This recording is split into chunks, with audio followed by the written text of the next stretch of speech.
Hi everybody, and welcome to week 7. This week we're going to be looking at more sophisticated reading comprehension activities as well as creative writing.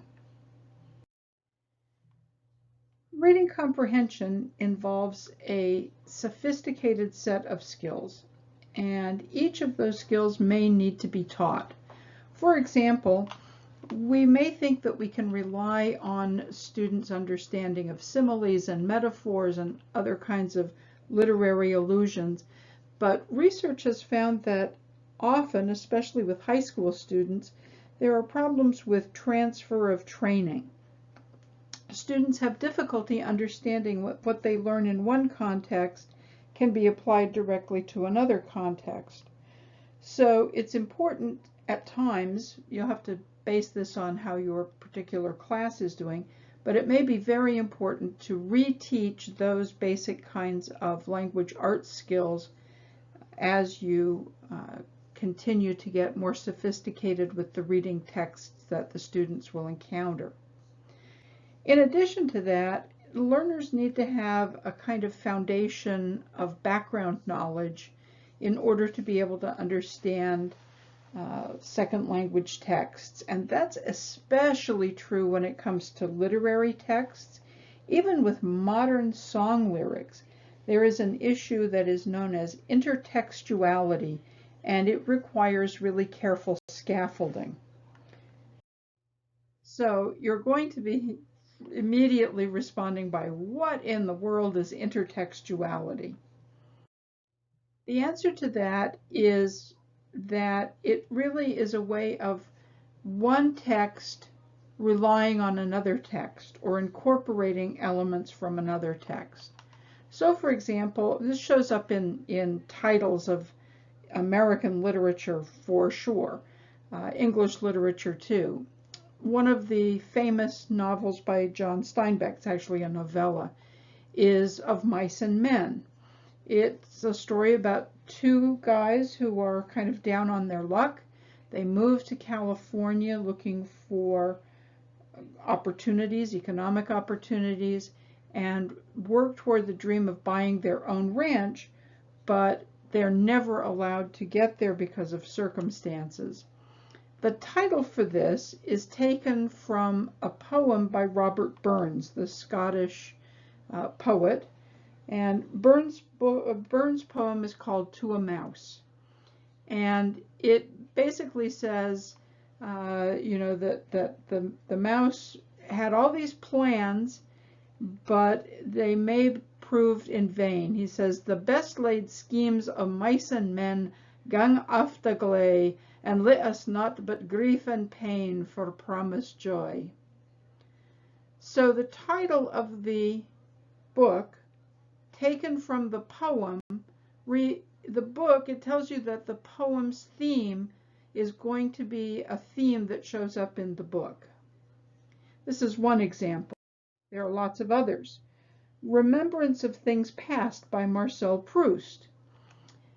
Proust's 7-volume novel was set in the 19th and early 20th century, and it deals with French aristocratic life. We follow the narrator's recollection of childhood experiences through adulthood and reflect on loss of time and lack of meaning. The original French title was À la recherche de temps perdu, In Search of Lost Times. But the English title was given by its first translator, an author and literary scholar named Charles Kenneth Scott Moncrieff. Moncrieff took the title from Shakespeare's sonnet number 30, when in the sessions of sweet silent thought I summon up remembrance of things past. So that we see the title of Proust's book and we relate it back to the sonnet by Shakespeare, hopefully. Another example is Hemingway's For Whom the Bell Tolls. Set in the Spanish Civil War, an American volunteer who's fighting for the Republican Army, a guy named Robert Jordan, is given the task of blowing up a bridge to stop an enemy assault. And he and his comrades run into all sorts of obstacles. One comrade is killed as the mission is completing, and Jordan is mortally wounded as he attempts to escape.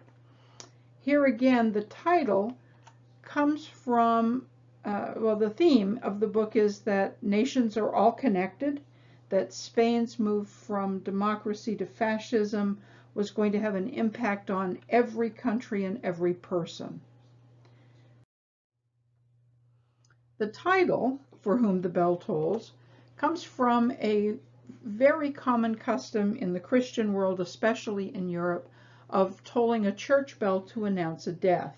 In England, for example, the kind of change that is rung is known as a tailor. And 9 of them are tolled for the death of a man, 6 for the death of a woman, which of course relates intertextually to another novel, The 9 Tailors by Dorothy Sayers. The phrase, for whom the bell tolls, was coined by a metaphysical poet named John Donne, a British poet. Specifically, it comes from his meditation number 17, which he wrote in 1624. And he wrote, "No man is an island entire of itself. Every man is a piece of the continent, a part of the main." This is a notion that all people are connected, which Hemingway borrowed to make all nations be connected. If a clod be washed away by the sea, Europe is the less, as well as if a promontory were, as well as if a manor of thy friends or of thine own were. Any man's death diminishes me, because I am involved in mankind, and therefore never send to know for whom the bell tolls. It tolls for thee. Knowing that poem helps as you enter the text of Hemingway's novel. So, according to the dictionary, intertextuality is the relationship between texts, especially works of literature. The way that is similar or related texts influence, reflect, or differ from each other. And it's especially relevant when one text refers directly or indirectly to another text that is known to the reader. We find a whole bunch of these coming from the Bible. Steinbeck's East of Eden is a reference to Genesis 4:16, which is where Cain was sent after the murder of Abel. Absalom, Absalom by Faulkner. This is a reference to 2 Samuel 19:1, where David orders his son Absalom executed and then grieves for him. "O Absalom, my son, my son." Number the Stars, a very famous book, especially for 4th and 5th graders, by Lois Lowry, is a book that recounts the rescue of the Danish Jewish community during the Holocaust, and the title is drawn from Psalm 147 from the 4th verse. Another Hemingway book, The Sun Also Rises, that's a reference to Ecclesiastes 1:5. So in order to understand how this would work with a Hebrew class, I'm going to show you what I do with an Amichai poem that is part of a Hebrew class that I teach. This poem is included in the textbook. It's a fabulous poem. It asks, Lama Yerushalayim Tamid Shtayim? Why is Jerusalem always 2? Shalmala v'shalmata, the one above and the one below. Va'ani rotzei lihiyot b'Yerushalayim shel emtza, bli lachbot et roshi lamala, ubli liftzo et ragli lamata.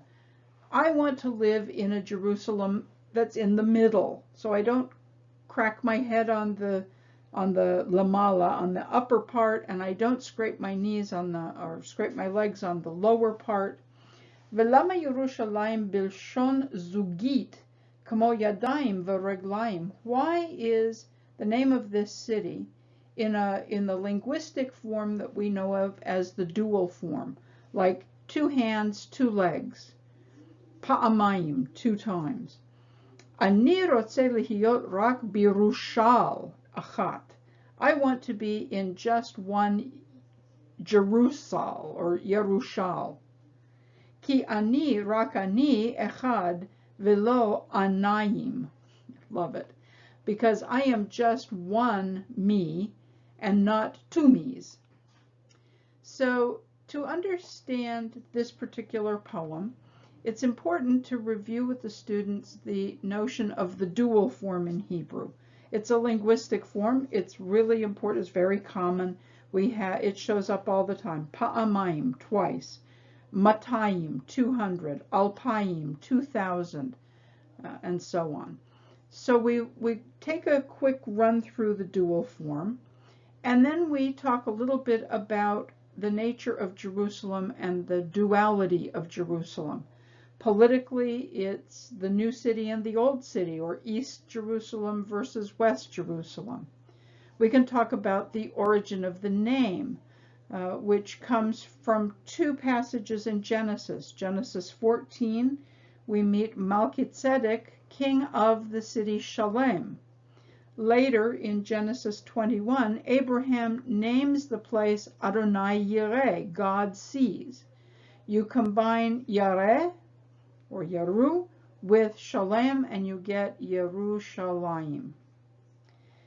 The idea of there being 2 Jerusalems, aside from the linguistic form, this first shows up in chapter 6 of Isaiah, and it later is taken on in a big way in rabbinic literature.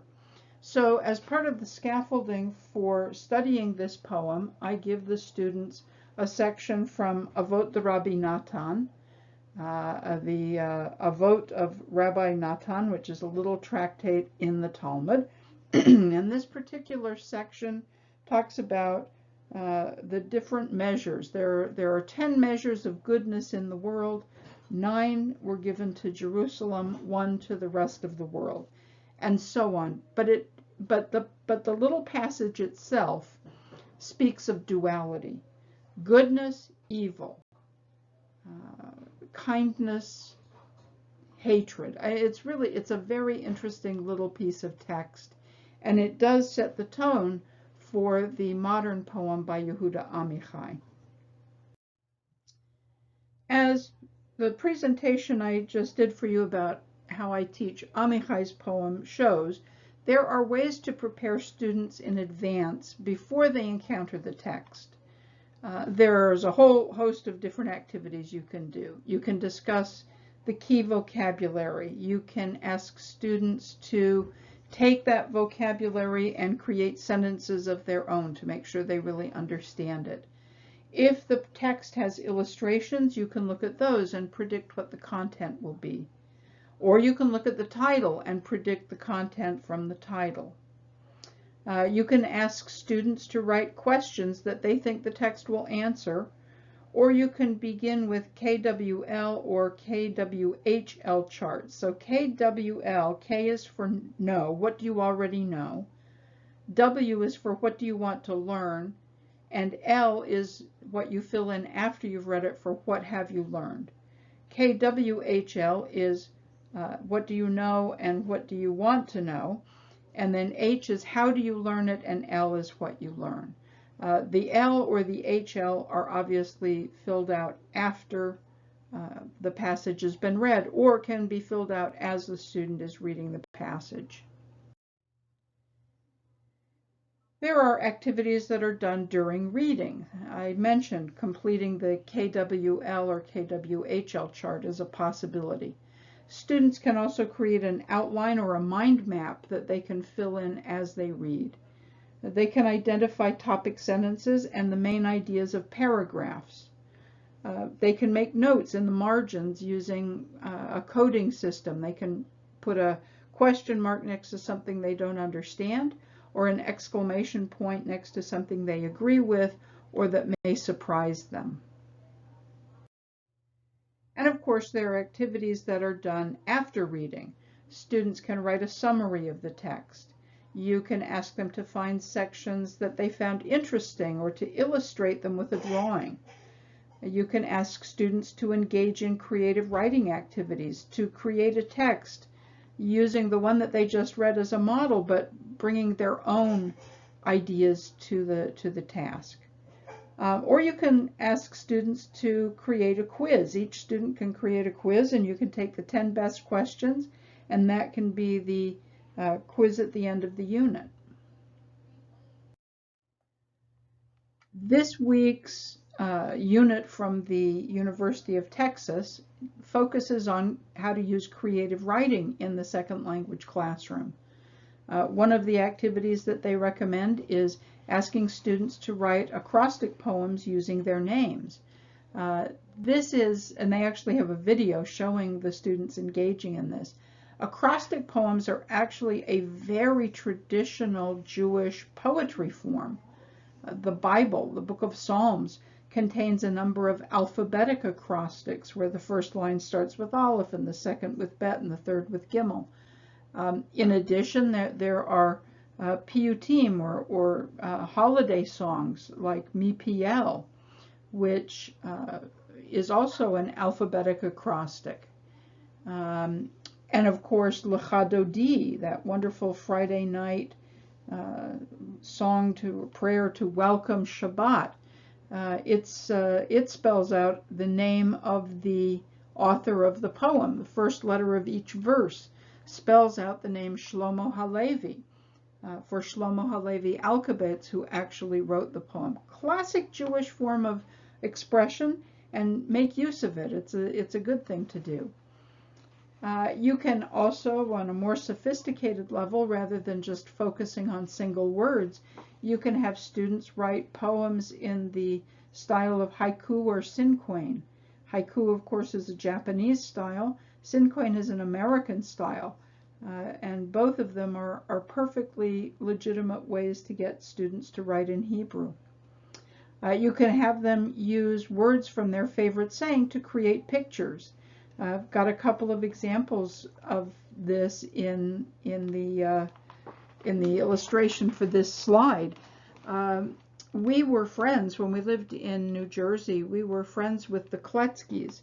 Rabbi Kletzky was the mashgiach of all the kosher hotels in Lakewood when it was a resort town, and his wife Hannah Kletzky was a graphic artist who did beautiful works like this. My personal favorite that I actually have a copy of is her Tower of David, Migdal David in Jerusalem, and in it is the entirety of Shir HaMa'alot. It's really quite wonderful.